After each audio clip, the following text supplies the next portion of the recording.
என்ன சமையலோ என்ன சமையலோ.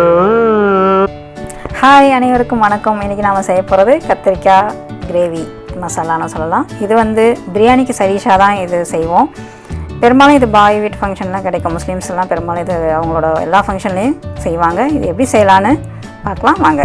இதுக்கு தேவையான பொருள் 4 வெங்காயம், 4 கத்திரிக்காய், 3 தக்காளி, ஒரு கொத்து கருவேப்பிலை எடுத்துருக்கேன். கத்திரிக்காய் சின்ன சைஸாக கிடைச்சதுன்னா நீங்கள் வாங்கிக்கோங்க, அது ரொம்ப நல்லாயிருக்கும். நல்லா கீரி அப்படியே முழுசாக போட்டால் ரொம்ப டேஸ்ட்டாக இருக்கும். எனக்கு பெரிய சைஸ் தான் இருந்தது, அதனால் நான் இதை எடுத்திருக்கேன். சின்ன சின்ன கத்திரிக்காயாக வாங்கினீங்கன்னா இன்னும் நல்லா சுவை நல்லா அதிகமாக இருக்கும். இதுக்கு ஒரு எலுமிச்சம்பழம் சைஸ் புளி எடுத்துக்கோங்க. 2 டேபிள் ஸ்பூன் எள்ளு வறுத்ததாக எடுத்துக்கோங்க. 2 டேபிள் ஸ்பூன் நிலக்கடலை பருப்பு, அதுவும் வறுத்தது தான். தாளிக்கிறதுக்கு 1 டீஸ்பூன் மிளகு எடுத்துக்கோங்க. இது எல்லாமே இஞ்சி பூண்டு பேஸ்ட்டு சேர்ப்பேன். இதில் எடுத்து வைக்கல நான்.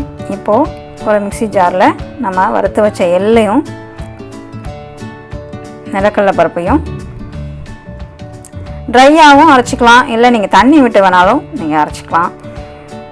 நான் வந்து தண்ணி ஊற்றாமல் பவுடர் மாதிரி அரைச்சிருக்கேன். அதுக்கு நடுவில் கொஞ்சம் எண்ணெய் அதிகமாக இட்டுக்கோங்க. இட்டுட்டு இந்த கத்திரிக்காயை கட் பண்ணி அதை நல்லா வதக்கணும், வேகணும். இந்த கலர் மாதிரி எண்ணெய் கத்திரிக்காய்க்கு வதக்கிற மாதிரி நல்லா வதக்கிக்கோங்க. இந்த பெரிய கத்திரிக்காய்ங்கிறதுனால நான் குறுக்க கட் பண்ணி கொஞ்சம் பீஸ் சின்னதாக போட்டிருக்கேன். நீங்கள் வந்து சின்ன கத்திரிக்காயை பார்த்து வாங்கினீங்கன்னா இந்த மாதிரி கட் பண்ண வேண்டாம். நாளாக கீரி அப்படியே முழுசாக போட்டு எண்ணெயில் நல்லா வதக்கி எடுத்து வச்சுக்கோங்க.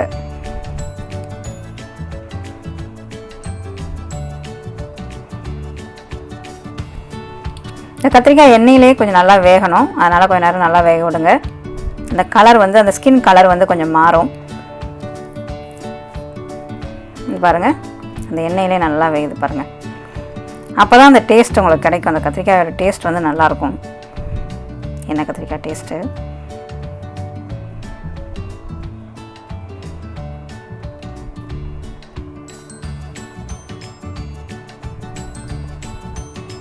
எந்த பாத்திரத்தில் செய்ய போகிறீங்களோ அதிலே கூட நீங்கள் அதை பொரித்து எடுத்துக்கலாம். அந்த கத்திரிக்காயை நல்லா அதை வேக வச்சு எடுத்துக்கிட்டு அதுலேயே நம்ம இந்த கிரேவியும் பண்ணிடலாம். இப்போ ஓரளவுக்கு வெந்திருக்கு, நல்லா திருப்பி போட்டு நல்லா வேக வச்சுக்கோங்க.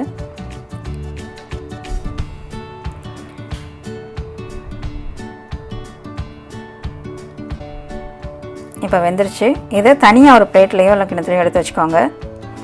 இதை முதல்ல போட மாட்டோம், கடைசியாக தான் போடுவோம்.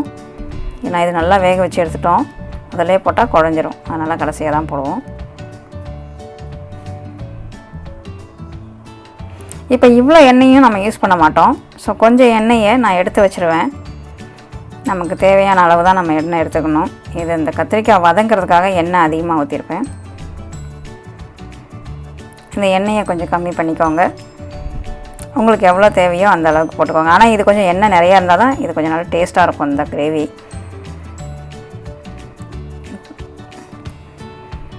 இப்போ இதில் கொஞ்சம் எண்ணெய் குறைச்சிட்டு நம்ம எடுத்து வச்ச மிளகு போடுறோம். இந்த மிளகு வந்து கொஞ்சம் நல்லா பொரியணும். அந்த மிளகோட வாசனையும் அந்த டேஸ்ட்டும் நல்லாயிருக்கும் சாப்பிடும்போது. கொஞ்சம் கருவேப்பிலை போட்டுக்கிறேன்.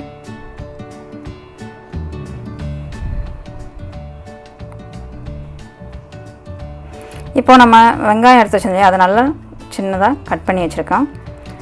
அதையும் இதில் சேர்த்துருங்க.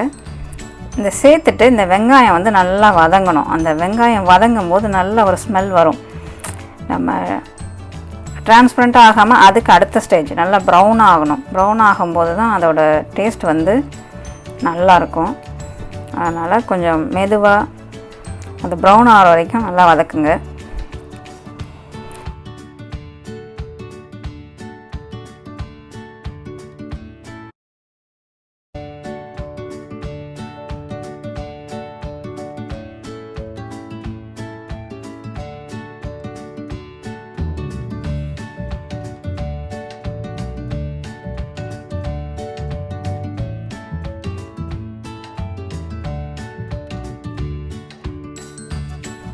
பாருங்கள், நல்லா மூடி வச்சுட்டு எவ்வளோ நல்லா ப்ரௌன் ஆயிடுச்சு பாருங்கள். இந்த ஸ்டேஜ் வரைக்கும் இது நல்லா வேகணும். இந்த வெங்காயம் வந்து நல்லா ப்ரௌன் ஆகணும். அப்போ தான் அதோட சுவை நல்லாயிருக்கும். இப்போ இதில் இந்த தக்காளியை சேர்த்துறோம். சேர்த்து அதையும் நல்லா வதக்குங்க.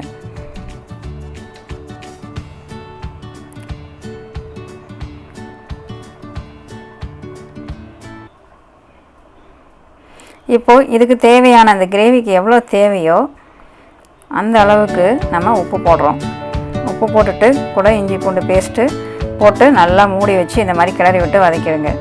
இந்த இஞ்சி பூண்டு பேஸ்ட்டும் பச்சை வாசனை போகிற வரைக்கும் அதை நல்லா வதக்கணும். ஸோ தக்காளியோடய போட்டிங்கன்னா அதெல்லாம் சேர்ந்து நல்லா வதங்கி வந்துடும்.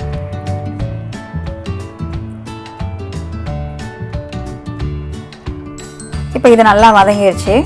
அந்த எண்ணெயெல்லாம் பிரிஞ்சு வருது பாருங்கள். இப்போ இந்த ஸ்டேஜில் நம்ம எடுத்து வச்சுக்கிற மசாலா பொடி சேர்க்கணும். நான் 2 டீஸ்பூன் வெறும் மிளகாய் பொடி போட்டிருக்கேன். ப்ளைன் சில்லி பவுடர் தான். இது கொஞ்சம் கலர் வேறு மாதிரி இருக்குது. இது 1 டீஸ்பூன் வந்து ஜீரகப்பொடி, கொஞ்சம் கூட போட்டிருக்கேன் ஜீரகப்பொடி, கொஞ்சம் மஞ்சள் பொடி இதுக்கு தேவையான அளவு போட்டுக்கோங்க. 1 டீஸ்பூன் போட்டுக்கோங்க. எல்லாமே சரியாக இருக்கும்.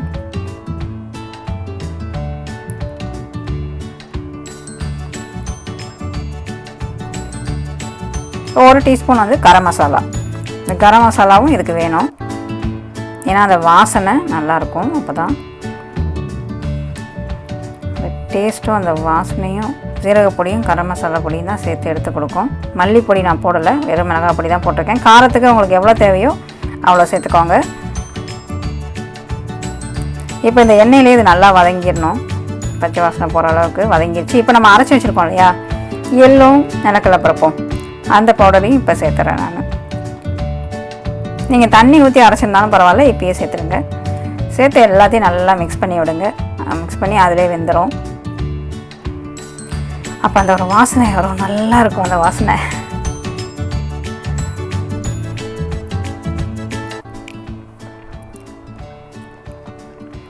இப்போ நல்லா மிக்ஸ் பண்ணிடுங்க. அந்த எண்ணெயிலே நல்லா வெந்துடும். அந்த எண்ணெய் நல்லா பிரிஞ்சு வந்துடும். இதில் வந்து நமக்கு வந்து கொஞ்சம் மெதுவாக எல்லாமே வேக வைக்கிறதுக்கு தான், அந்த வதக்கிறதுக்கு தான் நமக்கு வந்து பொறுமை வேணும். மற்றது மாதிரி டக்கு டக்குன்னு சேர்க்காம எல்லாமே ஒன்று ஒன்று நல்லா வதங்கணும். வதங்க தான் அதை சேர்க்கும் போது தான் அந்த கிரேவி வந்து அந்த டேஸ்ட் வந்து ரொம்ப நல்லாயிருக்கும். பாருங்கள், நல்லா சேர்ந்து வந்து சூப்பராக வதங்கி அந்த எண்ணெய் சைடில் பிரிஞ்சு வருது பாருங்கள். இப்போ இது நல்லா சேர்ந்து வதக்கியாச்சு. இப்போது நம்ம வதக்கி வச்சுருக்கோம்ல, ஏற்கனவே வேக வச்சேன் அந்த எண்ணெயில் வதக்கி வச்ச அந்த கத்திரிக்காயை இதில் சேர்த்துறோம். ஏற்கனவே அந்த மசாலாலாம் நல்லா வெந்து எண்ணெய் பிரிஞ்சு வருது பாருங்கள். அதுலேயே இந்த கத்திரிக்காயை நம்ம சேர்த்துறோம். ஏன்னா அந்த எண்ணெய் பிரிஞ்சு வந்து இந்த மசாலாலாம் வதங்கின அப்புறம் தான் நம்ம கத்திரிக்காயை சேர்க்கணும். முதல்ல சேர்த்திங்கன்னா ரொம்ப குழஞ்சிரும். இப்போ இதையும் போட்டு கத்திரிக்காய் உடையாமல் கிளறி விடுங்க. சின்ன கத்திரிக்காய் போட்டிங்கன்னா அது உடையாமல் கிளறி விடுங்க.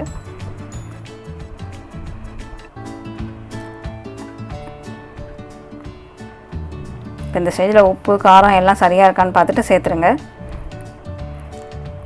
சேர்த்து நல்லா வதக்கி விடுங்க.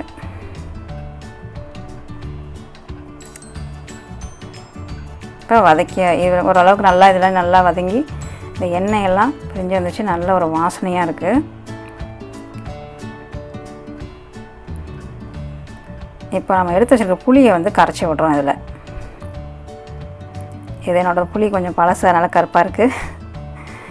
கொஞ்சம் புது புளியாக இருந்தால் கொஞ்சம் கலர் நல்லாயிருக்கும்.